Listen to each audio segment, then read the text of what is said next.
Good afternoon, everybody. Stone, please confirm if you can hear me.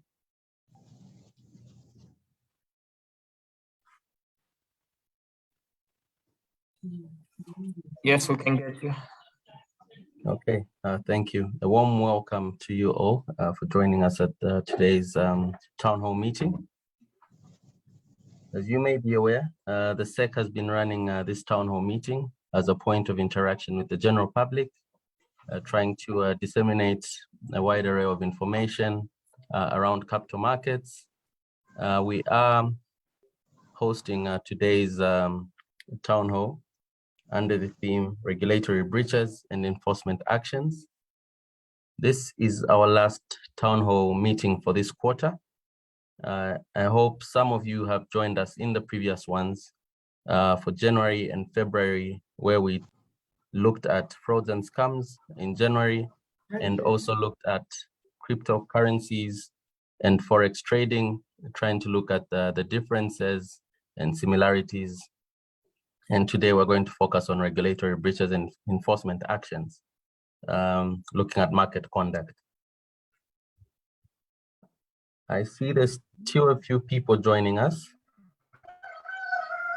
Would it be okay if I ask we start at 3:05? Strona, is that fine? Yes, that's very much fine.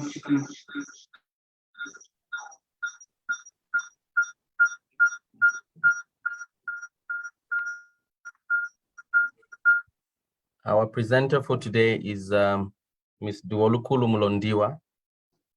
You may call her Duo, especially when you have questions that you may need to ask. She's our manager for law reform and enforcement.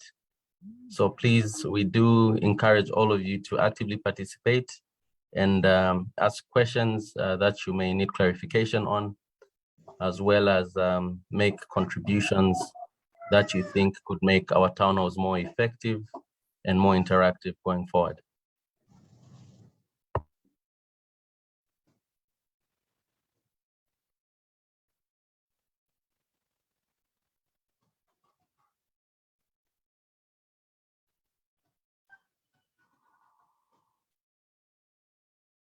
Okay, it's 3:05.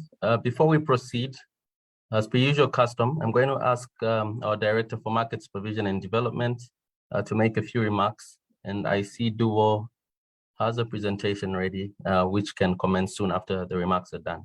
Muchumboy, please. Thank you. Thank you, Mwanga. And just a good afternoon to everyone who has managed to connect on this call. I think, Mwanga, you've ably explained where we're coming from, and you've emphasized the need for us to continue engaging through these town hall meetings. In my opening remarks, I really thought I just put into perspective that the field of regulating is an interesting and yet challenging one. You constantly have to innovate in terms of ensuring that you are effectively communicating with the market. And with that, the importance of data cannot be overemphasized. So from where we sit, we require to receive specific information. Unfortunately enough, we have the legislation that empowers us to request for this information from market players who will have either licensed or registered or authorized in one way or the other. So that for us, the submission of regulatory returns on a regular basis or periodically is extremely crucial, because it's a significant tool or mechanism in which we can effectively do our job. And that job is, in summary, just investor protection as mandated by the law. So please pay close attention as the presenter today will walk us through some of those statutory obligations that are set in the law. And then also this is the right forum to seek clarification. The Securities Act is a very wide piece of legislation, and it covers a number of players and different types of licenses and authorization. The continuing obligations are different for each one of these. And so we do understand that it can be quite hectic sometimes to navigate this piece of legislation. We're hoping that as Duvo does her presentation, she will bring clarity and assist in how you go about navigating the Securities Act and the regulations that we have in place. So with those few remarks, just to really again emphasize, please ask us your questions and let's have this as an engaging conversation. Thank you. Thank you, Mutumboi, for those remarks. Duvo, are you ready to make a presentation? Yes, I am. Thank you, Mubanga. Okay, please, if you do have questions along the way, please do feel free to place them in the chat so we can start addressing them instantly. Thank you, Mubanga, and thank you, Mutumboi. As stated, my name is Duvo Lukulumulondiwa. I'm the manager for law reform and enforcement here at the Securities and Exchange Commission. I guess today is the last day of the first quarter of the year 2021, and it's been quite a hectic quarter. So if your financial year end is the 31st of December, happy annual return day. And I hope you have already submitted your annual returns to the Commission. And if you haven't, hopefully you're making frantic efforts to ensure that they are submitted to the relevant email mailboxes before the end of the day. So my presentation for today will be on regulatory breaches and enforcement action. It's going to be a bit esoteric in nature, in that it's mostly targeted at capital market operators and issuers of securities that have been registered with the Securities and Exchange Commission. So the outline of my presentation will begin with an introduction, and then I'll set out the continuing obligations for capital market operators as relates to annual reporting. And then I shall move on to the continuing obligations for issuers. And after that, I'll set out the enforcement process that we follow here at the Commission and some of the fines and penalties that we levy once someone is found in breach of continuing obligations, or someone who has been found to have committed an offense either under the Securities Act or under the rules and regulations that are promulgated pursuant to the Act. So when we talk about capital market players, we basically relate to entities that are under the securities regulatory ambit. So they fall into two distinct categories. They are the licensees, those ones who've been issued with a SEC license, who we call capital market operators. These could be dealers, investment advisors, representatives, or exchange licenses. The next category is of entities whose securities are registered with the Commission. These we refer to as issuers. So the annual reporting obligations for capital market operators for them to submit audited financial reports within 90 days of their financial year end, which is 31st March for a financial year end of 31st December. In addition to the audited financial reports, we expect to receive a separate auditor's report from dealers and investment advisors, and also management confirmation of compliance. For issuers, we expect to receive audited financial reports, a gap analysis report pursuant to the internal control guidelines that were issued in 2019, and self-certification which will be also pursuant to the 2019 guidelines.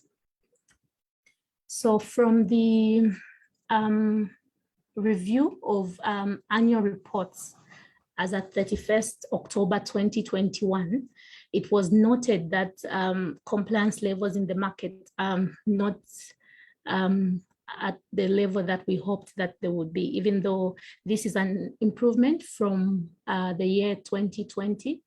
It was noted that many issuers are either not aware of the obligation to submit a gap analysis report, or they have neglected to submit one to the Commission. The same goes for self-certification reports. As relates to capital market operators, it was noted that about 37% of all capital market operators were non-compliant. About 63% of all capital market operators were non-compliant in the submission of a separate auditor's report, and 67% were not submitting a management confirmation. So this was seen highlighted as a risk, especially with regards to the reports that capital market operators need to submit, as these obligations lie in the rules that were promulgated in 1993, which is about 29 years ago. So as the Commission moves to a risk-based supervision framework, it is necessary to address these low compliance levels and communicate with the market about what their obligations are with regards to the submission of these reports, what reports are needed to be submitted within 90 days of the financial year end, and what will happen should issuers and capital market operators continue to fail to comply with these reporting obligations. So I'll begin with the capital market operators. As I had indicated, there are three main reports that need to be submitted to the Commission. There's the audited financials, the management confirmation, and the separate auditor's report. The obligation to submit these reports is contained in rules 16 and 18 of the Securities, Accounting and Financial Requirement Rules. But for this presentation, I'll continue to refer to them as the accounting rules. So Rule 16, sub-rule 1, stipulates that a licensee shall submit its annual financial statements to its auditor for audit and shall obtain an auditor's report thereon, which report shall comply with the requirements of Rule 18. So it's clear from this sub-rule that the obligation still remains with the licensee to ensure that their reports are submitted to the auditor and they obtain a separate auditor's report from their auditors. Rule 18 goes ahead to set out the contents of what should be contained in an auditor's report. And as you can see from subsection 1 from sub-rule 1 of Rule 18, the auditor's report has to be addressed to the Commission. So generally, most financial reports include an auditor's report that is addressed to the directors of the company.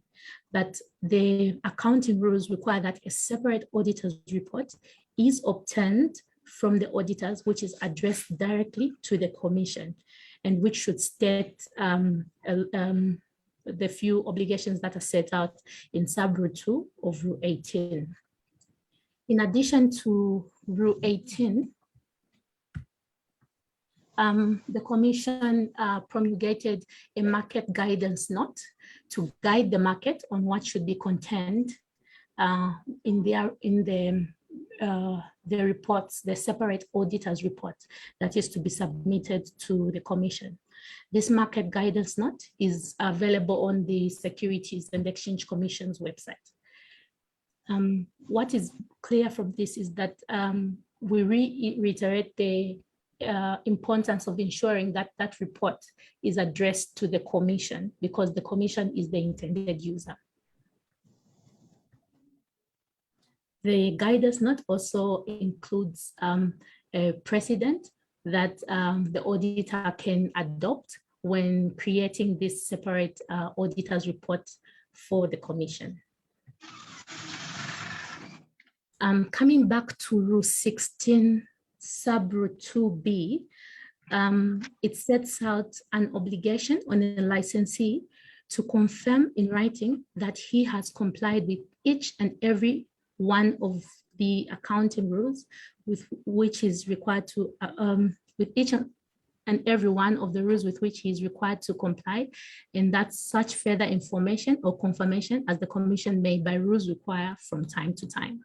So the obligation to submit this management confirmation derives from Rule 16, sub-rule 2B. I'll now move on to the continuing obligations that are imposed on the issuers of registered securities pursuant to Part 13 of the Securities Act number 41 of 2016. So Section 146 introduces responsibilities on issuers of registered securities. Section 46 requires the certification to be issued by either the Chief Executive Officer or the Chief Financial Officer. Section 147 relates to reporting on the effectiveness of the internal control system, while Section 148 and 149 set out some obligations with regards to the auditors. It should be noted that failure to comply with any of the obligations imposed by Part 13 might result in 2 penalties, which is about 100,000 penalty units, which translates into 30,000 kwacha. But in addition to any penalty that might be imposed, there is a daily penalty of 10,000 penalty units, which translates to 3,000 kwacha per day. So failure to comply with these obligations is quite expensive. So the Commission did note that there were some challenges that the issuers would face with complying with Section 146 to 148. So in order to assist or to make it easier for issuers to comply with this, the Commission issued the Securities Internal Control Framework Guidelines in 2019, which require issuers to sort of issue a phased, allow issuers to comply with those obligations in a phased way. So the scope of the guidelines, as stipulated before, is limited to issuers of registered securities and their directors and senior management and auditors.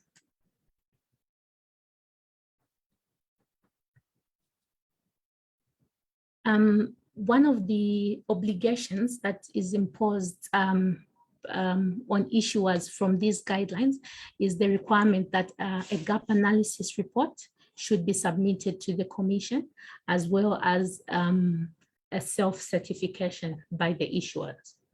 So I won't go into the nitty-gritty of what is required pursuant to the guidelines. The guidelines have been posted onto the Commission's website, and they're very clear on what exactly an issuer is required to do in order to comply with the IFOCO guidelines, which is the 2019 guidelines.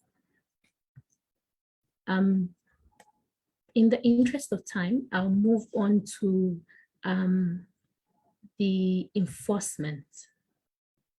Okay, before I move on to enforcement, I'll just go through very quickly on the phases that need to be complied with during the transitional period. So the transitional period ends on the 31st of December 2023, and we are currently still in the transitional period. So year one required that issuers should issue a gap analysis report and also comply with some minimum obligations. year 2, which ended at the end of 31st December 2020, required that every issuer should submit a self-certification in addition to the gap analysis report. These were supposed to be submitted to the Commission by 31st May 2021 for entities whose financial year ended in December. This is because the Commission had extended this period by 150 days to cater for the disruptions that had been caused by the COVID-19 pandemic. In years 3 to 5, which is where we are at, for the years ending 31st December 2021 to 2023, the self-certification is still required. And then there are other obligations that are imposed on the auditors, which need to be included in the auditor's report on the internal controls.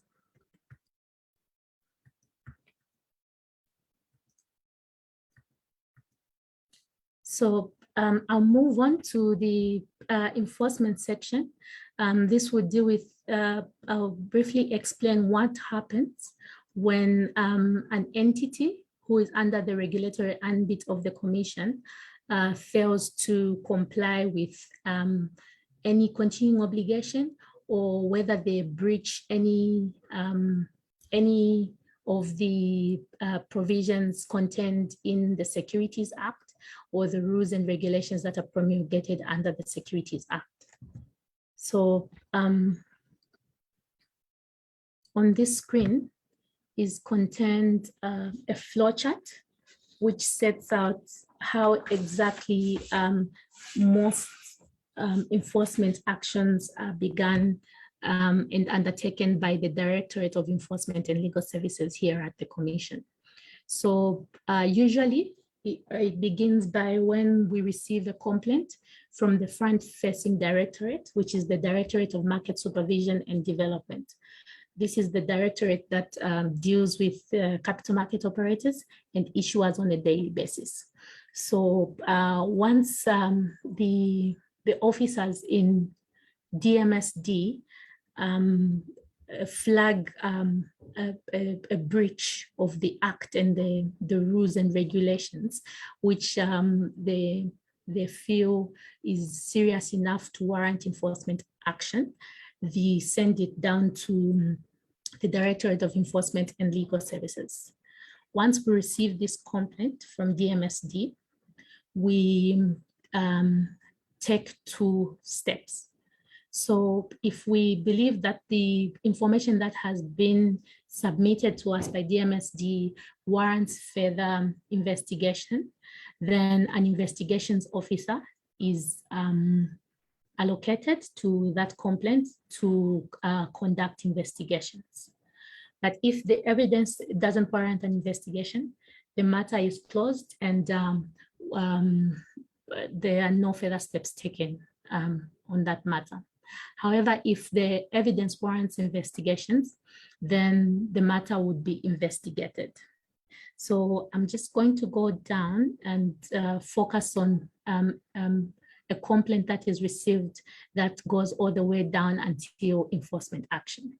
So once the complaint is investigated and the investigations officer is certain that there has been a breach which warrants enforcement action, an investigations report is concluded, and a recommendation is made to both the licensing committee of the board of the commission and also to the board to commence enforcement action.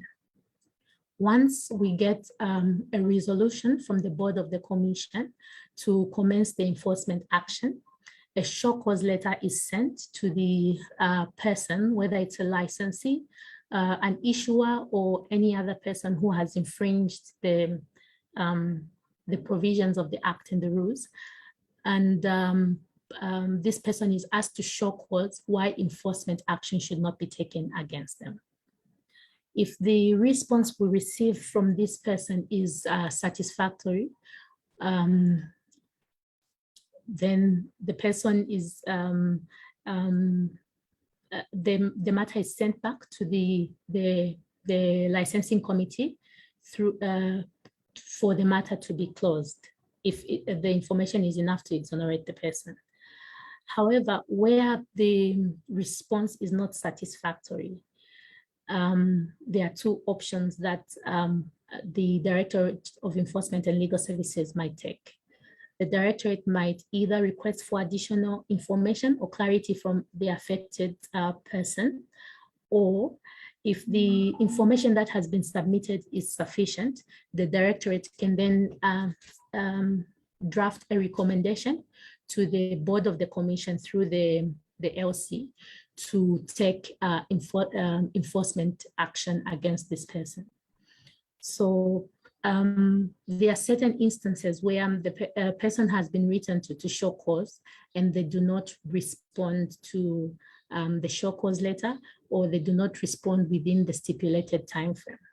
If that occurs, the Directorate takes that as a response still, and they proceed to make a recommendation to the board of the commission through the licensing committee on the penalties they think would be justified in the circumstances.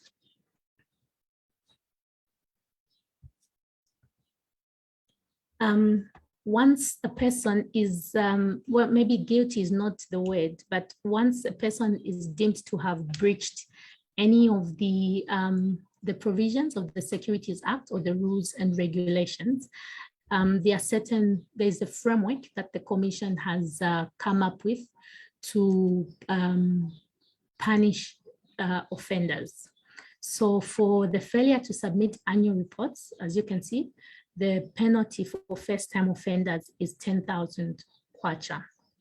And it goes to increase for second-time offenders, and also a different penalty for perpetual offenders. So the failure to comply with Rule 16, which relates to the separate auditor's report and the management confirmation, is 3,000 kwacha for a first-time offender. The penalty gradually increases. So although the amounts in the framework stipulate that it's 3,000, so this is for every separate offense.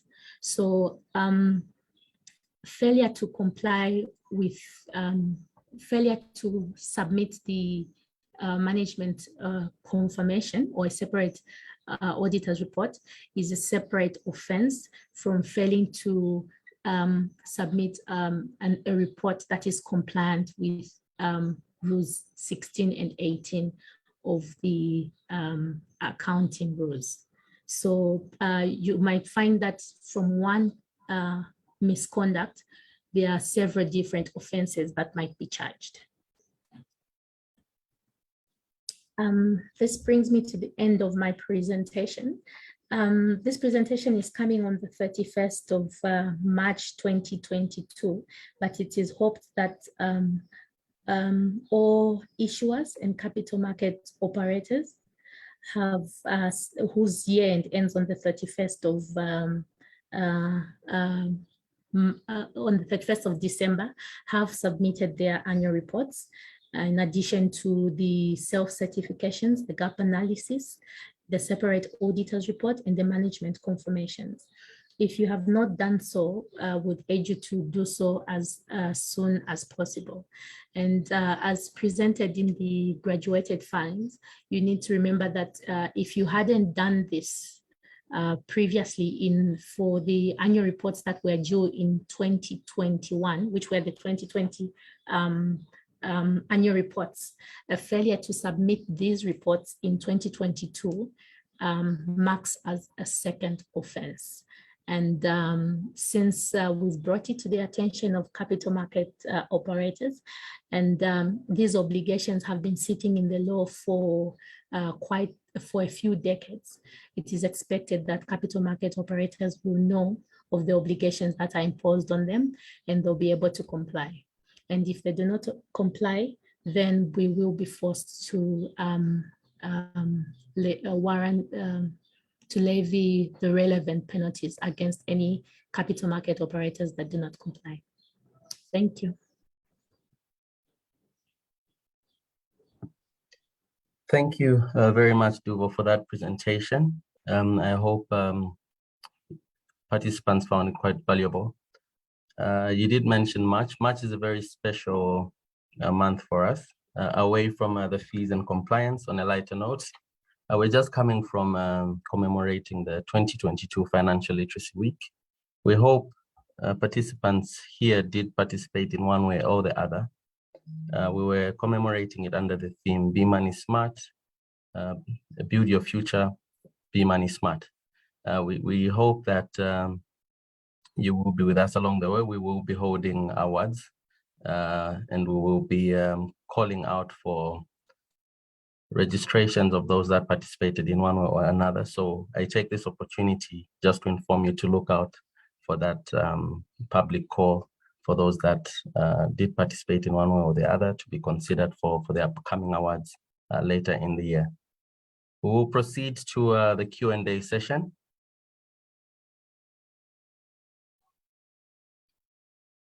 Please just use the function there on reactions. Just raise your hand and proceed to ask your questions.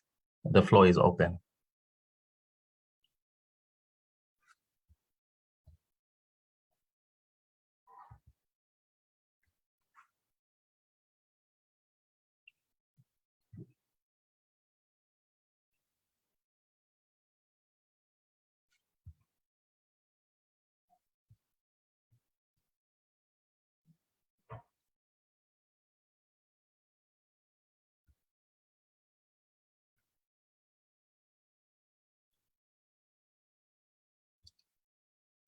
I see a hand from Lupambo Kabwe. Please just unmute yourself and proceed to ask your question. Well, thank you, Mwanga, and thank you, presenter, for that educative presentation. I just have a way of maybe trying to understand and learn something here regarding I've seen the non-compliance levels. They may not be satisfactory. We can do better. One would want to think that in an environment where maybe the non-compliance costs may be high, that would deter people from maybe failure to comply. But again, you've seen that the non-compliance could be a process. If people are not maybe being educated, not being sensitized, and there are no penalties, you may think so. But I want to think the other way around. I seem to get that there's a bit of sensitization and the penalties are very heavy. But I want to learn why, maybe what attributes that high level of non-compliance, especially if I'm an investor and I'm seeing a bit of that non-compliance in issues to do with just the submission of annual returns. I fear maybe that when it comes to protection on my investments and everything, the participants may not just work to comply with the requirement of the regulator. Maybe just educate me on what contributes to that non-compliance. Thank you.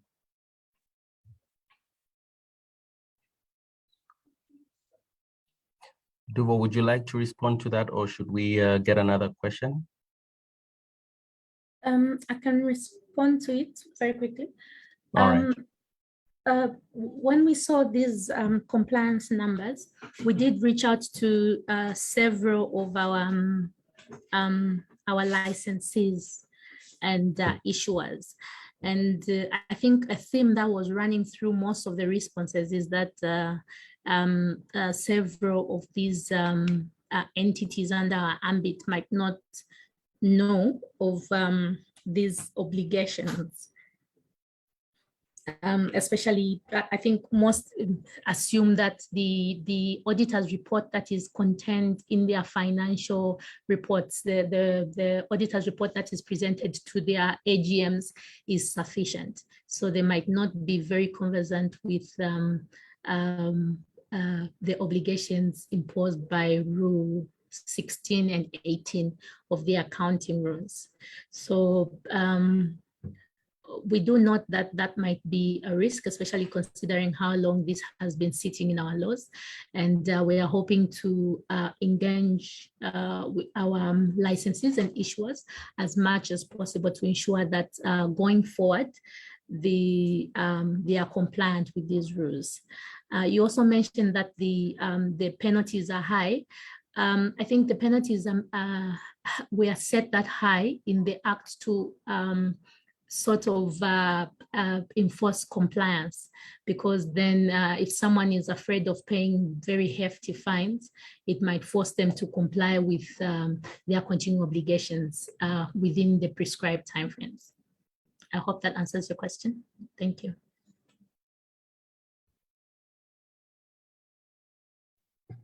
Do we have any other contributions concerning the same, perhaps from the supervision team? Yeah, maybe I can add a few more words on this. And I think the observation made by the participant who asked the question, sorry, I didn't get your name, is very, very on point, in the sense that this is indeed a worrying picture. But a closer look at what is beamed before us. So if we start from the bottom, that's the position in terms of compliance as at October 2021, okay, on the audited financial statement. So there you can see that we're not that bad, because we weren't even, oh, no. Sorry, the reasons maybe you can give for part of the 28 not complying is we do have a few entities that had a challenge in the period of interest from the front of COVID, and just being able to navigate themselves in a good time. And then also we had a few others that are either in possessions or that sort of a thing that we're still needing to sort one or two things to issue their financial statements. But then on others, it's definitely one of those where the explanations would just warrant caution and necessary enforcement action, so that we can change the attitude towards complying. But then the next one from the bottom there, the management confirmation, indeed, that is the response from most players. That's the response from most players of awareness maybe to the finer rules associated with the submission of audited financials. And again, we have reached out to specific parties who are concerned, including the auditing fraternity, to assist their clients in terms of complying. On the separate auditors report, again, it's an issue that we are working hand in hand with the Zika and the auditors and the market players themselves. So again, the response has been that most players were not aware of these requirements. So over the years, the last 2-3 years, we have been reinforcing these regulations. On the certification of issuers and the gap analysis, this is very new, and I think the presenter touched on this. So we are still in the implementation phase, and it's a 5-year phase. We are at year 3. So again, there is hope in terms of addressing what was a bad start. And unfortunately, this is a framework that was starting when, again, there was COVID. But the point that has been made to say this compliance level has to improve is very valid. And so some of the other efforts that we're making, for example, next week on the 5th, we're launching the risk-based supervision framework. It's basically, those efforts are trying to graduate this market from this level of compliance to a higher standard and best international practice. The thing to keep at the back of our minds for the market players who are on the call, as well as the investors who have joined us here, is that we are on a global race for capital, and we are each competing to attract this capital. to retain it first and foremost in terms of your local investors, really finding you credible. If your local investor doesn't find you credible, and if they think you don't comply with the regulations, we will experience capital flight when it comes to investments, because the markets are open. So nothing stops me from investing in another jurisdiction. Similarly, if we get a sense of poor compliance, we can expect foreign-based investors to trust the market. So these interactions we're having, they are also intended to put the market on notice that that regime of forbearance, that regime of where players who can't comply are tolerated for this long is coming to an end. And if we were to actually put a landmark, we'll be putting a landmark next week as we graduate to risk-based supervision, because under risk-based supervision, it leaves you very little room to not address a high-risk entity. It will be very difficult for some of these practices that we've had under the compliance base to be continued from a regulatory style of supervision. So what you will tend to see is something that has actually happened in the banking sector, for example. So there was a phase, those of you who recall, in the banking sector, when we had a repositioning of our banking sector. Our banks were not always the way they look today, and the way you can put your money away and just know that your bank statement will be reflective tomorrow. No, there were times when you had to debate with the banker about your statement. So that graduated because also the interventions that the central bank took. It's no exception. The capital markets is taking the very same route on this regulatory journey. So some things that you see today, some pictures like this that is beamed here, can no longer be sustainable where we're going, because we are repositioning. I just thought I just emphasize that, and also just to put the market players on notice that it's going to happen. We are going to become a capital market that complies and that is aware and on top of its game in terms of risk management. If a player is found to be failing to manage its risk, it's failing to do basics like regulatory compliance, then they are not fit and proper to continue servicing anyone in the financial markets. That's just the bottom line. Thank you. Thank you, Mtumboy, for reinforcing that query. I hope, Mr. Lupambo, you've got that feedback that you were looking for. We do have... quite elaborative. Thank you. Thank you. Maila Maundu, followed by Raphael Chipoma. Thank you, and thanks a lot. I think great presentation. I just want to ask, if you look at most financial statements, which definitely we do file with the Securities and Exchange Commission, the auditors basically will cover everything around accounting and financial reporting requirements as per requirement by the Act. Now, my question is, on the back of that, the Commission has brought in the ICOF that we need to more like do the attestation.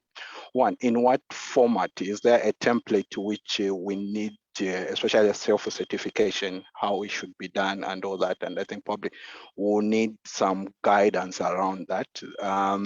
Then secondly, basically more like the first question, which was raised.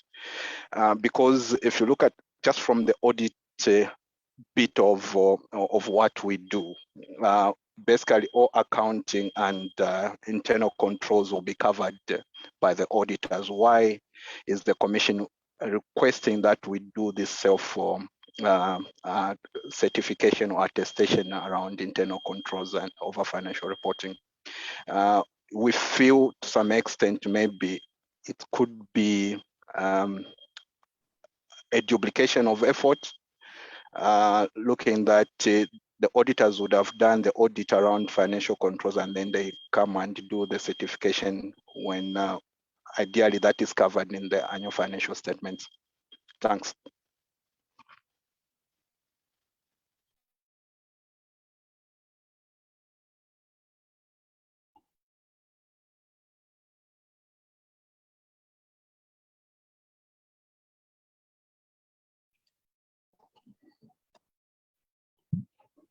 Thank you. Duvo, are you able to respond to that?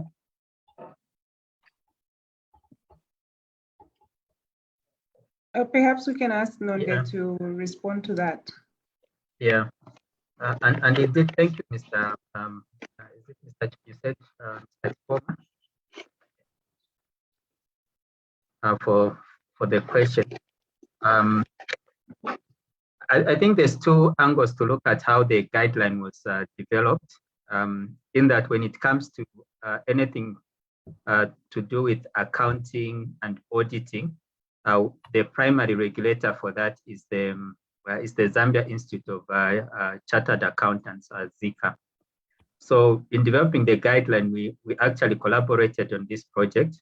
So they provided the guidance that currently sits in the guideline in terms of how firstly the accountants who sit on the issuer side and the management of the issuer will address the requirements of the law in respect of ICOFO.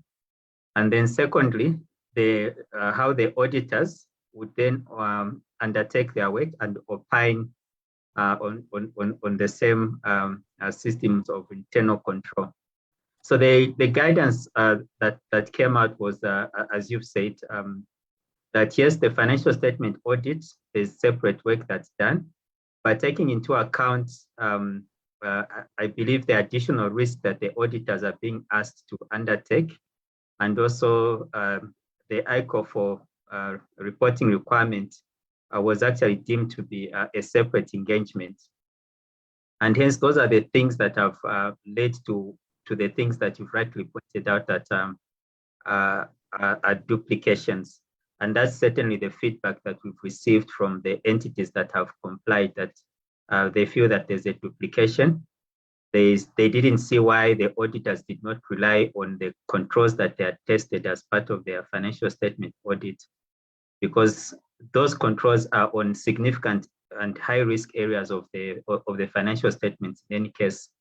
So they should have relied on that and actually saved the issuers money. One of the things that we've also learned is we also have a learning curve effect from ICOFO.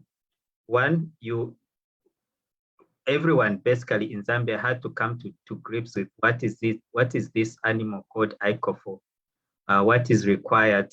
So there was a sort of learning curve on the part of, to start with ourselves, the regulators who are trying to promote a good framework for financial reporting in Zambia, in Zambian capital markets.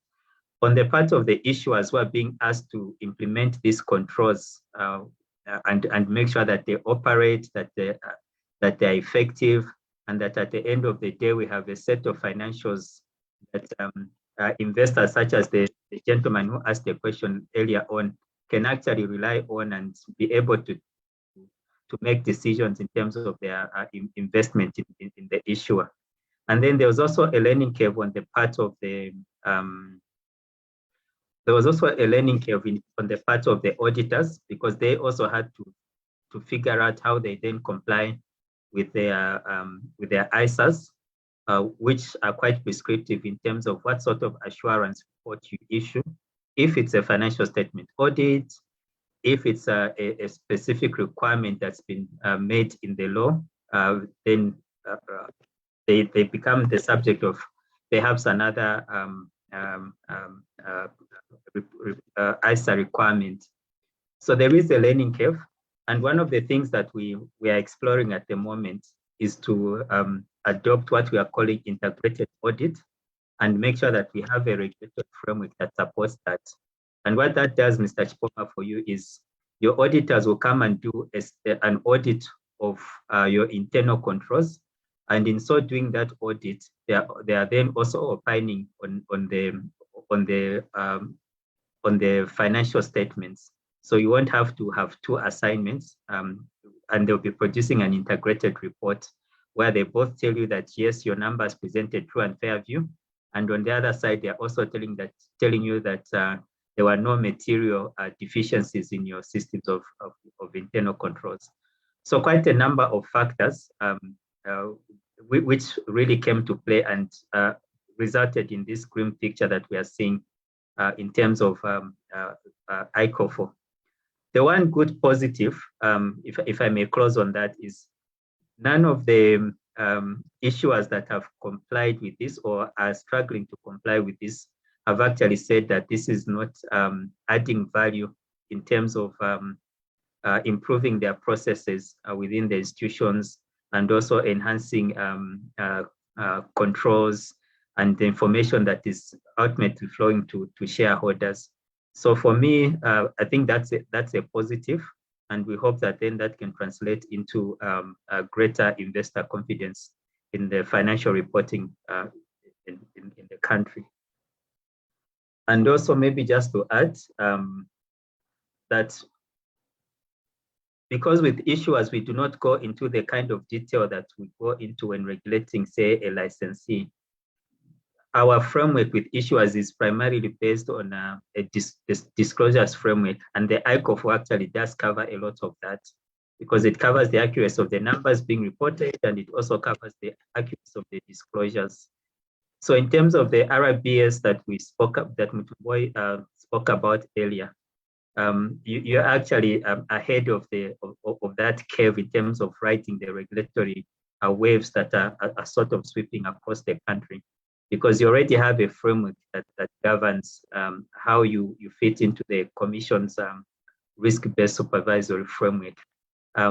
For the other colleagues that are licensees and other capital market operators, we are also going to go in the next few months begin to sort of start climbing this learning curve called risk-based supervision, self-assessments, compliance with corporate governance guidelines, compliance with risk management guidelines. And I suspect as we roll along, we'll issue even further guidance notes that we want the market to sort of begin applying. Thank you.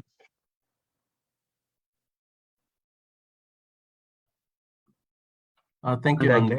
I can pass it. Thank you. Thank you. Mr. Maundu, I hope your query has been resolved.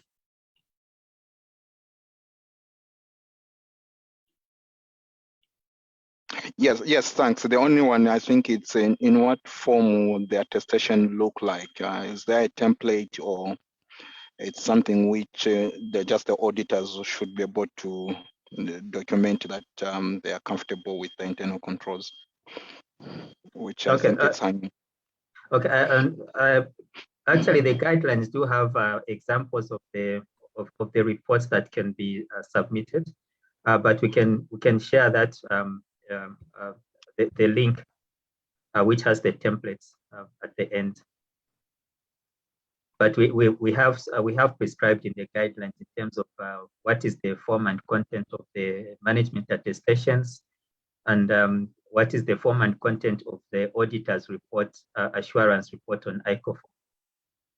They are attached as appendices to the guidance note. Thank you. Okay. I also shared in the chat some email addresses you can use should you wish to have further queries or where we need to share more information. Mr. Chipoma, please go ahead. Thank you very much. I think my first question has been answered quite substantially, but I'll make a comment on what I've observed from the responses that have come in. So thank you very much for a good session, as well as some very important discussion. I think on the slide that you've got up showing the poor compliance, what comes out from where I'm sitting is that there is a lot that needs to be done. Is the Commission looking at some simplification? I think if you look at the statement you made about most issuers making the assumption that the separate auditor's report is actually covered already in the reports that goes into the annual financial statements. That view comes from the experience most issuers have with auditors, where the actual process that the issuers go through actually makes reference to the requirements of the Securities and Exchange Commission Act. So in fact, what we are doing is and most auditors will tell you that in all the procedures that they perform, they've actually looked at the Act and they ensure that there is compliance. So what's missing in my view is actually sounds like an admin part where there's just a report that is directly addressed to the Commission missing. Shouldn't we be looking at then a simplification that, for example, says the auditors will make a statement in their auditor's report that specifically states that the financials comply with the Companies Act, the Securities and Exchange Act, and everything else, so that we simplify and do not just have many reports that go out just for the sake of having many reports, but we actually just get the compliance done, because we could be raising an issue over something that is actually getting done, but we were just missing one small step. So what I would urge the Commission on this one is we should try to look at ways of simplification, because these additional reports also have a cost of compliance component, because when you tell auditors you need a separate report to be made, that comes with additional cost. It increases our entire cost of compliance, and what you referred to as making our market more attractive will actually become a disadvantage, because those wishing to raise capital on our markets will be worried about cost of compliance. So my comment on this would be, let's also look at the opportunity of simplification so that everything sits in one place and we don't have 500 reports to be sent just to comply. My other comment or question is, you mentioned that we need to have good compliance in order for our market to have credibility. I think what would help as well is if the Commission can give a view as well as examples of non-compliance and how that has actually affected perceptions. Maybe even some indications of the perceptions of the effects of non-compliance. In accounting, we have a term that we say any control should be aimed at fixing a lacuna. That simply means that we should always test what we are trying to achieve, so that at the end of the day, we can actually, maybe with some evidence, say that, listen, this is what the non-compliance is costing us, or not. And I think that would also help raise the awareness that we actually need to get our act together. So if the Commission can look at that as well, give us some data, some opinions about our market and how this non-compliance is perceived. Maybe that could also help in raising compliance. Thank you very much. Thank you very much, Mr. Chikoma, for those very valuable contributions. I think we have noted both concerns, one to do with simplification and the other to do with examples emanating from non-compliance. I believe we may have that information, and I think it will just be a matter of enhancing that awareness component around that aspect. May I ask Benkele Hachitwe? Thank you very much. Thank you so much, and also for the detailed presentation. We appreciate, and I wish also to make a comment that certainly this is a good addition to what companies are doing, and it has also given us another aspect where we have been able to look probably on some of the internal controls that we have in a much more detailed way, following the directive. My comment really also, I would want to make it sort of ride on the previous speaker who responded to the earlier questions, where you also talked about the learning curve and what we have been going through, positives that we have picked up from the process, to say that certainly we are in the transition period as we are, and learning a lot of things in the process, and also what others have said in terms of simplifying the final product or document that requires to be submitted. And from that perspective, also one of my expectations is that the Commission will actually sort of journey with us, walk us through, like, you know, where you nurture the young ones as they pass through the first phase of life. So we have this that came recently. So now to start receiving some sort of warning for non-compliance to some extent when we are going through the transition period. For me, I was thinking that probably the Commission needed to sort of hold on to that in the meantime, because the Commission wants all the young ones in this process to actually be on the same footing as we journey to the 5th year.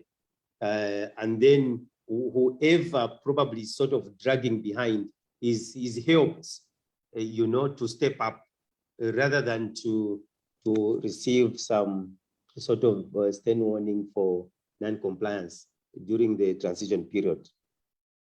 Thank you. I submit. Thank you, Mr. Hachitwe.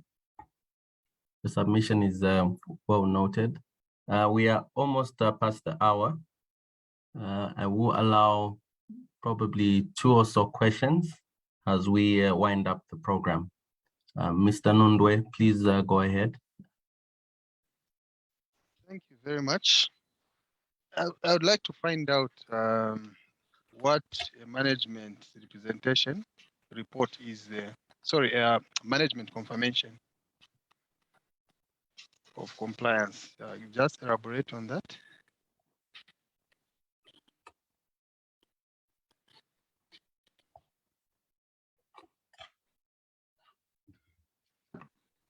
Hello?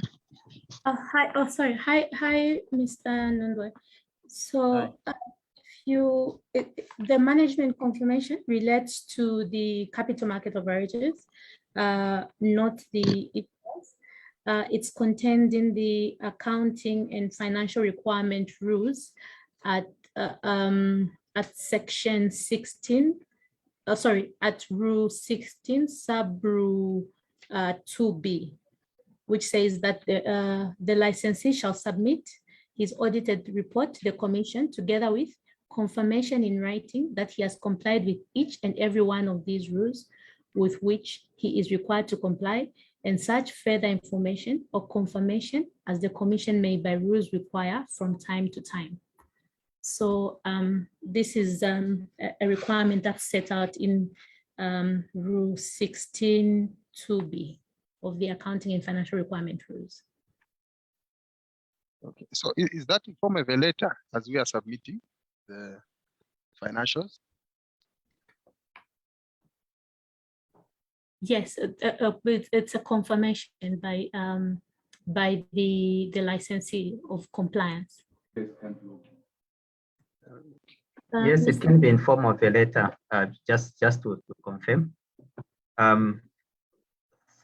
Some of the ones who are more innovative have put it in other statements that are being made in the bunch of documents that comprise the annual report.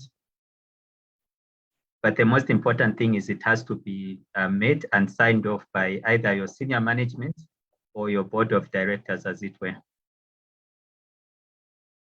Okay, thank you. I will ask for a template after the meeting. Thank Okay. you. All right. Okay.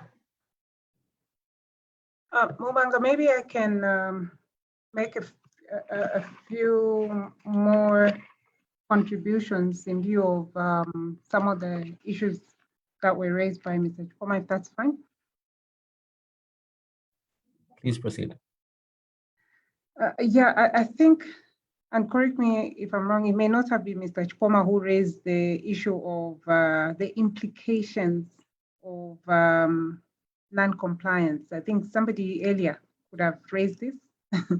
They wanted us to kind of speak to what we may have observed as implications for non-compliance. Well, for starters, I think I raised that. it was you, Heng. Okay, thank you. So for starters, maybe we can say that we are quite lucky to be having this conversation at this time because the market is still small. But then we will be missing the boat if we didn't address what we are noting. Because whilst we are small, because to allow the market to develop that way would be firstly a contravention in terms of what our mandate is as a commission. Because remember, we are mandated to ensure that there's an orderly development of the capital market, and we know for sure that even the progress we have registered in terms of growth hasn't been that impressive, or we could have done far much better. So we can speculate, and I will say speculate, that perhaps one of the reasons why we're not seeing that much participation as we should have had for a market that's almost 30 years could be because people are reading into some of the things that they may observe from a distance, but which we can now see as regulators on paper as telltale signs of quite serious, in some cases, a level of non-compliance. You see that the markets will signal in different ways. So when a market is stagnant for this long, it may well be a signal for you who are players from the investors to say we are not very sure, and it may be that yes, they can't see what we can see, but there's other parameters they're using to assess us. In terms of room to revisit the issue, I think you had said, can we streamline? Can we reduce on the number of reports that we are wanting to that are needed to be submitted? And I think there was a question just now in terms of the management confirmation. When we started the engagement, we went straight to Zika, and I personally was involved in some earlier conversations at the different accountants forums where we raised the issue to say, listen, the Securities Act is seated with these sort of requirements, and over the years have not been complied. How do you see this being done in a neat way? We had gone before the accountants with some very strong proposals at the time, where we felt that the interpretation of the law had desired for the audit report within the capital markets to be of a slightly different standard, in the sense that it also wanted you to opine on these very specific issues. But the accountants guided that the international accounting standards would dictate contrary to what perhaps the law had assumed. And the law was assuming just one report, which was catering for all these specific regulations and requirements that it wanted. I think we still have a good opportunity to retable this issue at the right forum with Zika to consider. It's been a couple of years since we started enforcing these regulations, and we can regroup to see how best to sort of reduce the regulatory hassle of different things being submitted separately. Then that also brings me to the issue of, I think it was Benkele who carefully requested the regulator to consider its customer or relations with the market players, especially on these new frameworks and requirements. I think it's a fair ask. And if I heard you, the request is, can we be handheld in this phase when we are transitioning and when we are getting to grips with the demands of the ECO4 framework? On our part, we can reassure you that we heard you, and we would like to come back to yourselves in a specific forum where we kind of share with you what the performance has been on the new framework, similar to what we beamed today, but specifically for ECO4, so we can see how we fared as an industry, and then maybe agree the outstanding steps that we think will be necessary for us to take on. We have to be careful. Remember, we did say that we're transitioning from compliance to risk-based. So the forbearance there, we really have to be careful that we're not allowing, the business as usual, if you like. And that is something that we want to signal quite firmly, that where things have reached in the global market, we can't delay the need to signal that we take the regulations that we have in the capital markets very seriously, much as we will endeavor to do it in a sensible way, where we are enabling also for you players to learn, at a pace that is acceptable. I thought I'd just make those contributions, Mubanga. Thanks. Okay, thank you very much, Mutumboy. I'm sure the additions are appreciated. We've come to the close of our program today. Before we close off, may I kindly request participants to turn on their mics for a group photo. The videos for a group photo, just for us to keep stock of participants in our meetings. Thank you. Chone, you can give us a go ahead. Just signal to us when you're done. Thank you. Okay, just waiting for the right number. Okay, I think we've reached that threshold.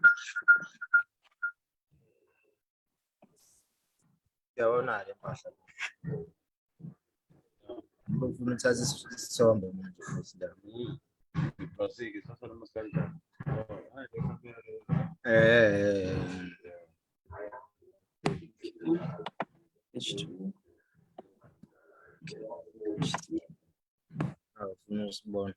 Okay, thank you, everyone. We are done with the group photo. Thank you, Chone. Please do look around for the next advert for the next town hall meeting on the last Thursday of April. Have a good afternoon. All right, sure. Thanks, man. Bye, guys. Bye. Sure. Yeah. And then the camera.